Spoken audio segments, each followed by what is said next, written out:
ဒီကောင်မလေးကပြည်တစားအဆောင်မှာနာမည်အကြီးဆုံးမမဖြစ်ပေမဲ့လည်းပတ်စံမရှိတာကြောင့်မိတ်ကက်တွေကိုလည်းမဝယ်နိုင်ပါဘူးပို့ပြီးတော့လှလှစေဖို့အတွက်သူကစပုံမိုးကနေမျက်နှာတစ်ဖို့စံစည်းရည်တွေကိုယူလာခဲ့တာဖြစ်ပြီးတော့ထမင်းချက်လို့ကြံခဲ့တဲ့မိသွေးတွေကိုတုံးပြီးမျက်ခုံးမွေးတွေဆွဲတတ်ပါတယ်ကောင်မလေးရဲ့လူရဲကြောင့်ပဲဘေးမှာရှိတဲ့စပုံမိုးကကြောင်သွားခဲ့ပြီးတော့ကောင်မလေးကတော့သူ့ရဲ့အခုခေတ်ဘဝအကြောင်းကိုကြွားလိုက်ပါသေးတယ်အလှပြင်မို့တဲ့အလောက်ပြင်မဲမယ်ဆိုတာကျမထင်မထားဘူးတဲ့အရင်တုန်းကဆိုရင်ကျမ beauty spa တွေကိုဝင်သွားလိုက်တာနဲ့သူတို့တွေကကျမကိုတကိုယ်လုံးလှပတော့အောင်ပြင်ပေးကြတယ်သူတို့ရဲ့အစင်းစင်ဆန်းသန်းမှုတွေအောက်မှာနောက်ဆုံးတော့မိတ်ကပ်ပစ္စည်းတစ်စုံရလာပါတယ်။ quality လေးတွေကလည်းဆိုင်မှာရောင်းတဲ့ပစ္စည်းတွေကိုမရှုံးပါဘူး။ပထမဆုံးတစ်ခေါက်လှုပ်ထားတဲ့မျက်ခုံးမွေးစက်တန်းကနည်းနည်းတုတ်သွားပြီမဲ့ကြည့်ရတာလည်းမဆိုးပါဘူးတဲ့။သူကအပြင်ထွက်ပြီးတော့ကြွားမဲ့အချိန်မှာသူ့ရဲ့ခြေပင်တော်အသားမာနေတာတွေ့လိုက်ရပါတယ်။သူကအရင်အလှကြိုက်တာကြောင့်ပဲအဲ့လိုခြေပင်တော်မျိုးကိုလက်မခံနိုင်ပါဘူး။ဒီတော့သူကမိဖို့အကြောင်းလေးကိုခိုးဝင်ပြီးတော့တကြားညုံနဲ့အုံးစီကိုခိုးပြီးတော့လိမ့်ပါတယ်။နှင်းမျိုးစလုံးကိုရောပြီးတော့မှခြေပင်တော်ကိုသွားပြီးတော့လိမ့်ပါတယ်။ဒါကအခုခေတ်မှာရှိတဲ့သူ့အဖွားရဲ့စကားကြောင့်ပါ။သူရဲ့ဖွားပြောတာကတော့အဲ့ဒီလိုမျိုးအချိန်ချင်းလိမ့်မိတဲ့အခါမှာ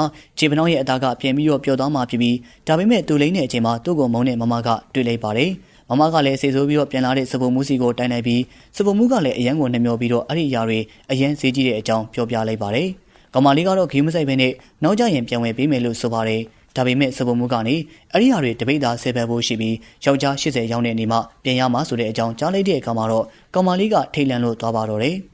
ဒီလိုဆိုရင်သူဟာပြည်တစားအဆောင်ကနေထွက်ခွာသွားဖို့တဲ့ပတ်စံကိုဘယ်ချိန်ထိဆူရမလဲဆိုတာမသိပါဘူး။ကောင်မလေးကပတ်စံရှာနေကိုစဉ်းစားနေတဲ့အချိန်မှာပဲအိန္ဒိယလူမျိုးပိတ်စာဆိုင်မှာဖြစ်ပျက်ခဲ့တဲ့အကြောင်းလေးသတိရသွားခဲ့ပါတယ်။အဲဒီဆိုင်ရဲ့တတိကကောင်မလေးတွဲပြီးတဲ့ပိတ်စာအယောင်တွေကိုအရန်ကိုသဘောကျပြီးသူတွဲပြီးတဲ့ပိတ်စာတိုင်းကအယောင်တက်ပါတယ်။တတိဘက်ကသူ့ကိုလာစာကောင်းကောင်းပေးပြီးတော့ပိတ်စာတွားရောင်းပေးဖို့တဲ့ဖိတ်ခေါ်ခဲ့တာဖြစ်ပြီးဒါပေမဲ့သူ့ရဲ့ရံဖက်မမကသူ့ရဲ့အတွေ့တွေကိုတီးသွားသလိုပါပဲ။ပြီးလို့ရှိရင်တက်ဆိုင်ရလူကြီးကိုတွားတိုင်ဖို့လုပ်နေသလိုကောင်မလေးကလည်းစိတ်ဆိုးပြီးတော့သူ့ရဲ့သပင်ကိုလာဆွဲလိုက်ပါတော့တယ်။သူတို့နှစ်ယောက်ချနေကြတဲ့အချိန်မှာပဲတခြားကောင်မလေးတွေရောက်လာခဲ့ပြီးတော့နှစ်ယောက်စလုံးကိုဆွဲထားလိုက်ပါတယ်။အဲ့ဒီရံဖက်မမပါဇက်ပေးသွားအောင်ကောင်မလေးကသူနဲ့ဂိမ်းကစားလိုက်ပါတယ်။ပြီးရင်သူကတကားဆောင်တဲ့ကောင်လေးကိုအကာအကွယ်လုပ်ပေးဖို့အတွက်အကူအညီတောင်းလိုက်ပြီးဒီလိုနဲ့ပဲကောင်မလေးဟာအိန္ဒိယလူမျိုးရဲ့ပိတ်စာဆိုင်မှာအယောင်သမားလေးတွားပြီးတော့လုပ်ပါတယ်။ကောင်မလေးကအခွေးကနေအချင်းခီးနဲ့ရှေးခီးကိုရောက်လာတဲ့လူမလို့ပဲပစ္စည်းတွေကိုဘယ်လိုရောင်းရမလဲဆိုတာကောင်းကောင်းကြီးကိုသိပါတယ်။လူကိုမြူးကြွစေတဲ့တခြင်းအကလေးနဲ့သူကိုယ်တိုင်တွဲထားတဲ့ပိတ်စာလှလှလေးတွေပေါင်းစပ်လိုက်တဲ့အခါမှာတော့ပိတ်စာဆိုင်ရဲ့စီးပွားရေးက